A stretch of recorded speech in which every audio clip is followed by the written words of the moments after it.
थे कि बस यही अपराध मैं हर बार करता हूँ, बस यही अपराध मैं हर बार करता हूँ, आदमी हूँ, आदमी से प्यार करता हूँ, मैं बनाना चाहता हूँ स्वर्ग धरती पर आदमी जिसमें रहे, बस आदमी बने। और ये स्वर्ग बैठा हुआ है।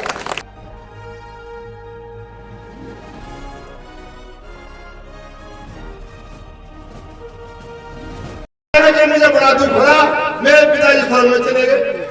भाई दुख काय का हो रहा है तुम्हें? इसलिए हम उनके बनाए हुए स्वर्ग को नहीं मानते, हम बाबा साहब के बनाए हुए स्वर्ग को मानते हैं। और बाबा साहब कौन सा स्वर्ग जानते थे? बाबा साहब कहते थे कि बस यही अपराध मैं हर बार करता हूँ, बस यही अपराध मैं हर बार करता हूँ, आदमी हूँ, आदमी से प्यार करता हूँ, मैं बनाना चाहता हूँ स्वर्ग धरती पर आदमी जिसमें रहे, बस आदमी बने। और ये स्वर्ग बैठा हुआ है। यहाँ बेहतरीन कपड़े पहने बैठे लोग, हमारी बहन बेटियां वस्त्र पहने में, सोने चांदी के जेवरात पहने में। आज समता सैनिक दल ने लखनऊ के अंदर प्रदेश अध्यक्ष ईपीएसओ बहुत उनकी पूरी टीम बाराबंकी, रायबरेली, लखनऊ के आसपास तमाम क्षेत्रों से आए हैं, दूर दराज से आप भी आए हैं। मेरठ से मैं भी सुबह आया हूँ। मेरठ की क्रांति भूमि, जहाँ 1857 का पहला क्रांति हुई थी। ये 1857 की क्रांति क्यों नहीं सफल हुई? ये इसलिए सफल नहीं हुई थी कि बाबा साहब का जन्म भारत में नहीं हुआ था। यदि 1857 की क्रांति हो जाती तो तुम्हें बराबर का अधिकार नहीं मिलता। इसलिए क्रांति ने भी बाबा साहब का इंतजार किया और 1891 में बाबा साहब का जन्म हुआ। और बाबा साहब के जन्म के बाद, सारी बाध्यता पार करने के बाद, बाबा साहब डॉक्टर अम्बेडकर को भारतीय संविधान लिखने का मौका मिला। इस देश के लोग जो बाबा साहब को कुछ नहीं मान रहे थे, वो अंग्रेजों से गुहार कर रहे थे कि हमारे देश का संविधान लिख दो। आइवर लेनिन जो एक अंग्रेज थे, जिन्होंने कई ऐसे देशों का संविधान लिखा था, या भारत के लोग उनके पास गए कि हमारे देश का संविधान लिख दो। अंग्रेज ने कहा, रे कमबख्तो, तुम्हारे देश में एक महान विद्वान है जो विधि विशेषज्ञ है, मैं भी उनसे राय लेता हूँ। उन्होंने पूछा कौन है? अरे तुम्हारे देश में बाबा साहब डॉक्टर अम्बेडकर है, उनको भारत का संविधान लिखने के लिए। यानी कि दूसरे देश के लोग हमारी विविधता को बता रहे हैं। और सबसे बड़ी, इस देश के अंदर आज भी बाबा साहब को राजनीतिक तौर पर सब लोग कह रहे हैं, सम्मान दे रहे हैं, लेकिन सामाजिक रूप में बाबा साहब को आज भी सम्मान देने के लिए तैयार नहीं है।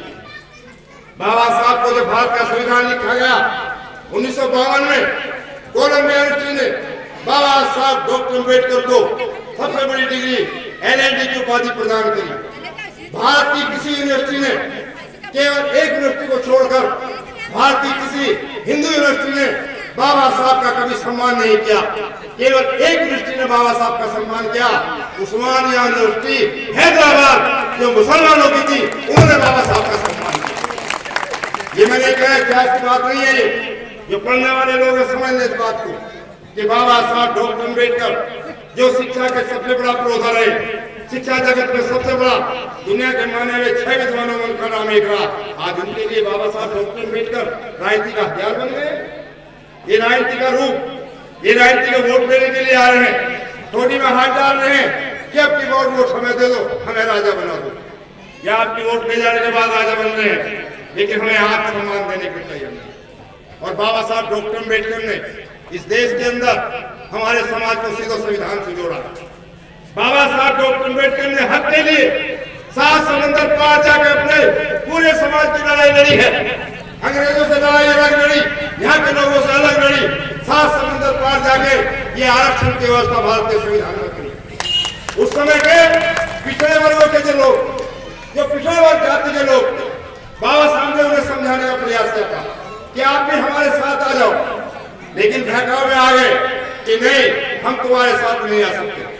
फिर भी बाबा साहब डॉक्टर अम्बेडकर ने भारत के संविधान में आर्टिकल 340 डालने का कहा कि मेरे समाज के लोग, जो पिछड़े वर्ग के लोग हैं, कुम्हार, नायक, गडरिये, धीवर, धुले, जिलाए, ये आज नहीं मान रहे, ये 50 साल बाद मानेंगे और भारत के संविधान में अपना हिस्सा मानेंगे।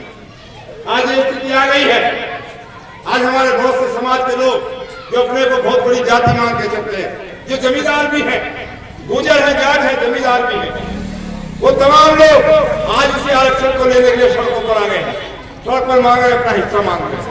इसलिए बाबा साहब डॉक्टर अम्बेडकर ने भारतीय संविधान में हमें सीधे संसद से जोड़ दिया है। एमपी की सीटें सुरक्षित, एमएलए की सीटें सुरक्षित, शिक्षा के क्षेत्र में सुरक्षित, सब जगह हमारा अधिकार प्राप्त करा दिया है। तो मेरा साथियों, तमाम लोग, क्या आप समता संघ के सैनिक बनिए, सफेद वर्दी बनाइए। जिस गांव में, देहात में समता सैनिक खड़ा हो जाएगा, किसी व्यक्ति की हिम्मत नहीं पड़ेगी कि हमारी बहन बेटियों की तरफ कोई उठा के भी देखिए। आप तैयार होइए, मनोविज्ञान के रूप में तैयार होइए। बहन बेटियां भी वर्दी पहन सकती है, कोई भी वर्दी पहन सकता है। अभी देखा बीपी अशोक साहब आए, उनके पिताजी क्रांतिकारी रहे, वो भी आईपीएस रहे, वो भी आईपीएस अधिकारी रहे पुराने समय में। उन्होंने सरकार को चेंज आने के बाद अपनी नौकरी दी थी, कोर्ट से जीतने के बाद दी थी, अपना हक जताया था, तब गवर्नमेंट में उनको पदवी मिली थी। आज उनके बेटे आपके बीच आए हैं, वो सहजता से अपनी बात कह के गए हैं। उनके यहाँ भी स्टार लगे हुए थे, हमारे यहाँ भी स्टार लगे हुए हैं। उनका स्टार लगाने के लिए, दरोगा बनने के लिए ग्रेजुएशन होना पड़ता है, लेकिन समता सैनिक दल में कोई ग्रेजुएट ना हो, अनपढ़ भी हो, वो भी स्टार लगा सकता है। ये बाबा साहब डॉक्टर अम्बेडकर, ये इस दल की बाबा साहब डॉक्टर अम्बेडकर इस देश के आइकॉन हैं, हर व्यक्ति के। वैसे बाबा साहब को कोई माने ना माने, लेकिन कुछ अवसरों में बाबा साहब को मानना ही पड़ता है। किसी भी समाज की महिला हो, जब उसका लड़का शादी लाख हो जाता है, ब्याह लाख हो जाता है, तो मन मन में ये बोलती है अपने मन में कि मेरा बेटा जब घोड़ी पे बैठे